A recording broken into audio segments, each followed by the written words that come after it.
بسم اللہ الرحمن الرحیم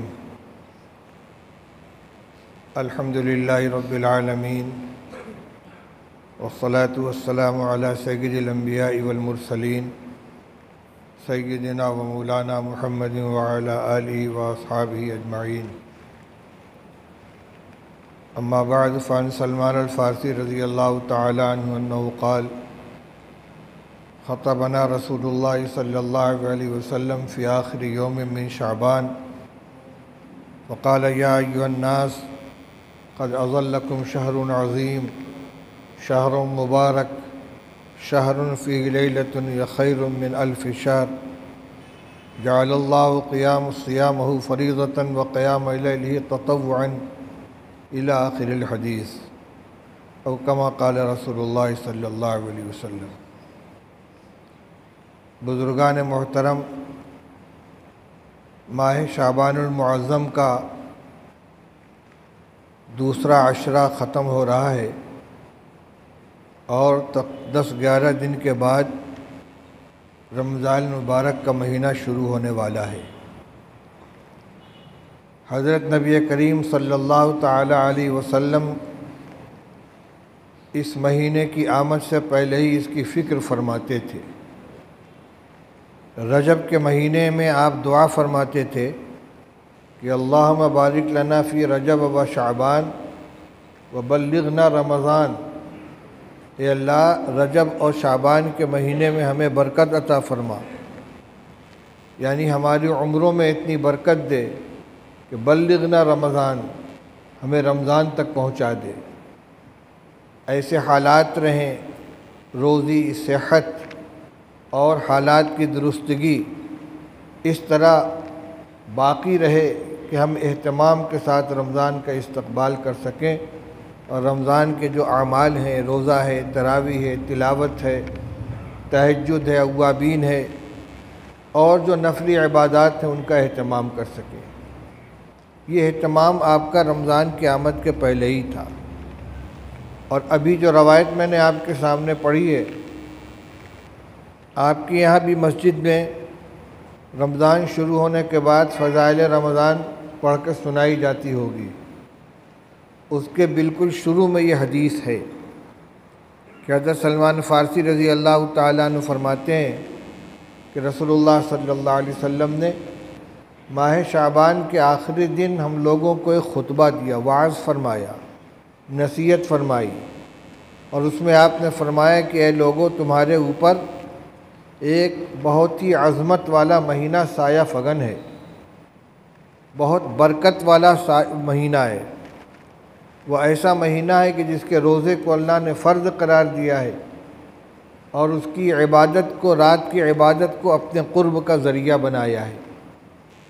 اور پھر آپ نے اس مہینے کی خصوصیات بیان فرمائی کہ ہوا شہر الصبر والصبر ثوابہ الجنہ، یہ صبر کرنے کا مہینہ ہے۔ خلاف طبیعت جو بات پیش آئے اس کو برداشت کیا جائے، شور نہ مچایا جائے، ہنگامہ نہ کیا جائے، برداشت سے کام لیا جائے۔ روزہ خود برداشت کرنے کا نام ہے۔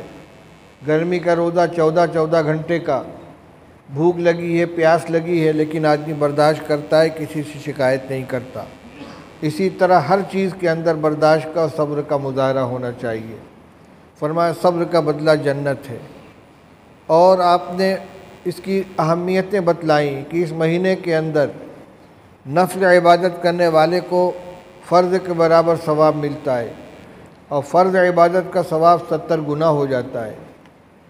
آپ نے فرمایا کہ اس مہینے کا پہلا عشرہ یعنی پہلے 10 دن رحمت کے ایام ہیں، درمیانی عشرہ مغفرت کا ہے، گناہوں کی معافی کا، اور آخری عشرہ جہنم سے خلاصی کا ہے۔ آپ نے فرمایا کہ اس مہینے میں 4 کام کثرت سے کیا کرو۔ 2 کام تو وہ ہیں جن کو کیے بغیر تمہیں چارہ کار نہیں ہے، اور 2 کام وہ ہیں جس سے تم اللہ کی رضا و خوشنودی حاصل کر سکتے ہو۔ جو کام کیے بغیر چارہ کار نہیں ہے وہ تو یہ ہے کہ اللہ سے جنت کی دعا مانگو، جہنم سے پناہ مانگو، اور دوسرے 2 کام جو ہیں کہ جو تمہاری اپنی ضرورت کے ہیں جس سے اللہ کی رضا حاصل ہوگی، ایک تو کلمہ شہادت و کلمہ طیبہ کی کثرت کرو، دوسرے استغفار کرو۔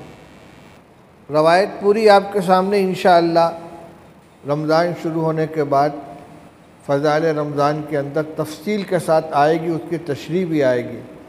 اس وقت تو مجھے اس روایت کے ذکر کرنے سے مقصود یہ ہے کہ ہمیں رمضان کے آنے سے پہلے رمضان کا استقبال کرنے کے لیے تیاری کر لینی چاہیے۔ اب وہ تیاری کیا ہے؟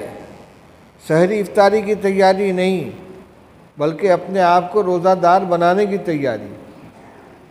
اگر پنجگانہ نماز کی عادت نہیں ہے کسی کی تو ابھی سے عادت ڈالے، صبح صادق کے پہلے اٹھنے کی عادت ڈالے، تہجد کے وقت آنکھ کھل جائے تو اٹھ جائیں، وضو کر کے 2-4 رکعت نماز ادا کر لیں۔ رمضان میں عام طور سے مغرب کے بعد لوگ اوابین پڑھتے ہیں، تیسری رمضان کا عمل ہو کر نہ رہ جائے، ابھی سے اس کی عادت ڈالیں۔ اور سب سے اہم چیز ہے قرآن پاک کی تلاوت۔ رمضان کے ساتھ قرآن کو بہت تعلق ہے۔ عموماً مسلمان رمضان میں تلاوت کرتے ہیں، لیکن افسوس کی بات یہ ہے کہ رمضان کی آمد پر قرآن اٹھایا جاتا ہے، رمضان گزرنے کے بعد لپیٹ کے رکھ دیا جاتا ہے۔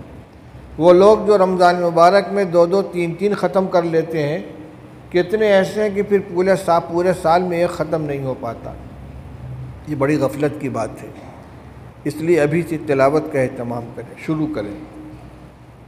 جن لوگوں کو اللہ تعالیٰ نے صاحب استطاعت بنایا ہے، مالی حیثیت سے مضبوط ہیں، ان کے گھر میں زیورات ہیں، سونے چاندی کے روپے پیسے ہیں، ان کو علماء سے معلوم کر کے پتہ چلانا چاہیے کہ ہم پر زکوٰۃ تو فرض نہیں ہے۔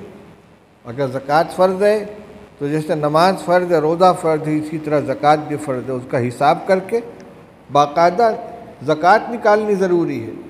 زکوٰۃ نہ نکالنے کی بڑی سخت وعیدیں آئی ہیں قیامت کے اندر۔ اللہ تعالیٰ فرماتے ہیں والذین یکنزون الذھب والفضة ولا ينفقونها فی سبیل اللہ فبشرهم بعذاب علیم یوم یحمى علیہا فی نار جہنم فتقوی بها جباہهم وجنوبهم وظہورهم ھذا ما کنزتم لانفسکم فذوقوا ما کنتم تکنزون۔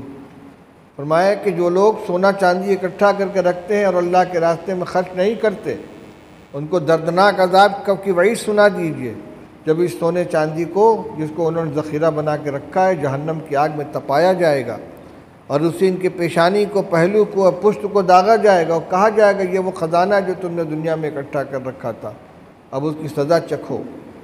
اس لیے اس طرف سے بھی غفلت نہیں ہونی چاہیے۔ اگرچہ زکوٰۃ کا تعلق رمضان کے ساتھ شرعاً خاص نہیں ہے، بلکہ جب آدمی صاحب نصاب ہو سال گزرنے پر زکوٰۃ فرض ہو جاتی ہے، لیکن عام طور سے مسلمان اپنا سال زکوٰۃ کا رمضان ہی میں رکھتے ہیں۔ اس کی طرف بھی توجہ کرنی چاہیے۔ یہ تو رمضان سے متعلق باتیں ہوئی۔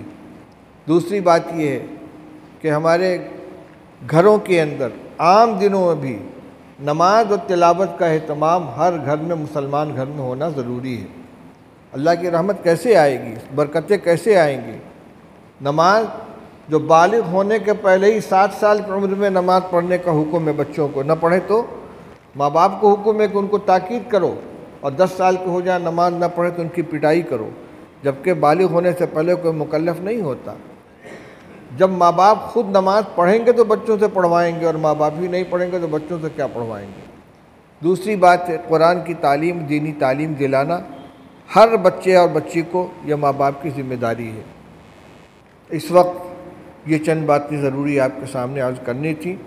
اگر کچھ لوگ گنڈے دار نماز پڑھتے ہیں، فجر کی نماز چھوٹ جاتی ہے یا کوئی نماز غائب ہو جاتی ہے، ابھی سے اس کی عادت ڈالیں کہ 5 وقت کی نماز ہونی چاہیے۔ اسی طرح گھر کے اندر عورتوں میں اور بچیوں میں بھی غفلت نہیں ہونی چاہیے۔ گھر کے بڑے کی ذمہ داری ہے جس کی نگرانی کرے کہ گھر میں ہر بالغ عورت، مرد، بچی، بچے نماز پڑھتے ہیں یا نہیں۔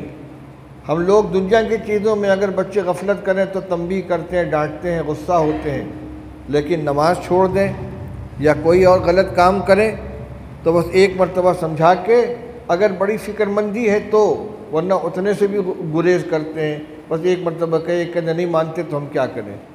لیکن دنیاوی معاملات میں اگر بچہ نہ مانے تو یہ نہیں کہ نہیں مانتے تو کیا کریں، بلکہ ہر مرتبہ پہلے سے زیادہ لہجہ سخت ہوتا چلا جاتا ہے۔ اس لیے میرے بھائیوں، مسلمانوں کی بستی ہے، ماشاءاللہ اتنی بڑی مسجد ہے، یہی مسجدیں جو رمضان میں اور جمعہ کے اندر ناکافی ہو جاتی ہیں، عام دنوں کے اندر نمازیوں کا انتظار کرنا پڑتا ہے۔ مجھے معلوم نہیں کہ اتنی جو دو صف ہوئی ہے، ماشاء اللہ اتنے ہی نمازی ہر نماز کے اندر رہتے ہیں جو بیان کا اعلان سن کر آ گئے ہیں، لیکن جتنی بھی مسجدیں، ہر مسجد کو آباد کرنا محلے والوں کی ذمہ داری ہے، اس کا خیال رکھیں۔ بس یہی چند باتیں عرض کرنی تھیں۔ اللہ تعالی ہم سب کو عمل کی توفیق عطا فرمائے۔ اب انشاءاللہ مولانا حسین صاحب کو بیان ہوگا، آپ حضرات تشریف رکھیں۔ کیا چیز ہے؟ اچھا، اس کی بھی ضرورت ہے بھائی۔ مسلمان بستی کے اندر کرنے والے جو کام تھے وہ تو میں نے آپ کو بتا دیے، کچھ کام وہ بھی جو نہیں ہونا چاہیے، اگر وہ ہے تو بڑے شرم کی بات ہے۔ جو اگر کچھ آج کل کے نوجوانوں کے اندر کچھ لتیں پیدا ہو جاتی ہیں، کچھ نشے کے عادی ہو جاتے ہیں، کچھ سٹا کھیلتے ہیں، جوا کھیلتے ہیں۔ اسی طرح آج کل کے جو موبائل ہے، بڑا والا موبائل، اس میں فلمیں ہوتی ہیں، گندی تصویریں ہوتی ہیں، ان کے اندر مبتلا ہو جاتے ہیں، اپنا وقت ضائع کرتے ہیں، صحت خراب کرتے ہیں۔ یہ تو خیر گاؤں ہے، شہروں میں یہ وبا اور زیادہ ہے۔ فیس بک کے ذریعے چیٹنگ ہوتی ہے، ان سے تعلقات قائم ہوتے ہیں، اس کے بعد بڑی گندگیاں پیدا ہوتی ہیں۔ تو اگر خدا نخواستہ کسی کے اندر اس طرح کی کوئی عادت ہے تو اس کو ختم کرنا چاہیے۔ اسی طرح شادی بیاہ کے موقع پر بہت سی رسمیں ہیں، رسموں کی خصوصیت یہ کہ ہر علاقے کی ایک نہیں ہوتی۔ علامہ انور شاہ کشمیری رحمۃ اللہ علیہ فرماتے تھے کہ سنت اور رسم و بدعت کی پہچان یہی ہے کہ سنت جو ہوگی وہ ہر جگہ ایک جیسی ہوگی، اور بدعت و رسم جو ہوگی ہر جگہ الگ الگ ہوگی۔ اس لیے کہ صحیح تو ایک ہی ہوتا ہے نا، غلط بہت سے ہوتے ہیں۔ اس لیے رسمیں الگ الگ طرح کی ہوتی ہیں، لیکن رسم کوئی ہو، چاہے غیر مسلموں سے لی گئی ہو یا برادری کی سطح پر ہو، بستی کی سطح پر ہو، ان رسموں کو چھوڑ کر شادی بیاہ کی تقریبات ہیں، بچے کی پیدائش ہے، کوئی غمی ہے، اس طرح کے مواقع پر علماء کس واسطے ہیں بھائی؟ علماء صرف مسائل بتانے کے لیے نہیں ہیں، دین کے ہر مسئلے میں ان سے مشورہ لینا چاہیے۔ بچے کا نکاح کرنا تو ان سے پوچھیں کہ بھائی کون سا طریقہ اختیار کریں کہ نکاح میں خیر و برکت آئے، یہ رشتہ ہمارا استوار ہو، صالح اولاد وجود میں آئے، اور دونوں کی میاں بیوی کی زندگی میں سکون ہو۔ یہ کب ہوگا؟ جب سنت کے مطابق نکاح کیا جائے گا۔ تو جو عملی خرابیاں ہیں، نماز نہیں پڑھتے تو نماز پڑھیں، جوا ہے، نشہ ہے، اس طرح کی چیزیں اگر ہیں تو ان سے اپنے آپ کو بچائیں۔ اور جو منکرات ہیں، خرابیاں ہیں، میں ہر ایک کا نام نہیں لے سکتا، نہ مجھے ساری چیزوں کا علم ہے، لیکن جو مبتلا ہے وہ تو جانتا ہے کہ میں کون سا کام صحیح کرتا ہوں، کون سا کام غلط کرتا ہوں۔ رمضان کے استقبال میں، اہتمام میں اس کو چھوڑ دینا چاہیے، اور پھر ہمیشہ کے لیے چھوڑ دینا چاہیے۔ بہت سے لوگوں کے گھر میں ٹی وی ہوتی ہے، رمضان میں اسے پردہ ڈال دیتے ہیں، رمضان گزر گیا پھر اسی طرح شروع کر دیتے ہیں۔ بھائی اللہ میاں چلے تھوڑی جاتے ہیں کہیں۔ جس خدا کے خوف سے رمضان میں چھوڑا ہے، اس خدا کے اگر اللہ کے خوف سے چھوڑا ہے تو رمضان اور غیر رمضان سب برابر ہونا چاہیے۔ اسی طرح جو عمل کر رہے ہیں، نماز پڑھ رہے ہیں، تلاوت کر رہے ہیں، اگر اللہ کو راضی کرنے کے لیے کر رہے ہیں تو اللہ کا حکم رمضان غیر رمضان سب کے اندر برابر ہے۔ اللہ تعالی ہم سب کو عمل کرنے کی توفیق عطا فرمائے۔ وآخر دعوانا الحمدللہ رب العالمین۔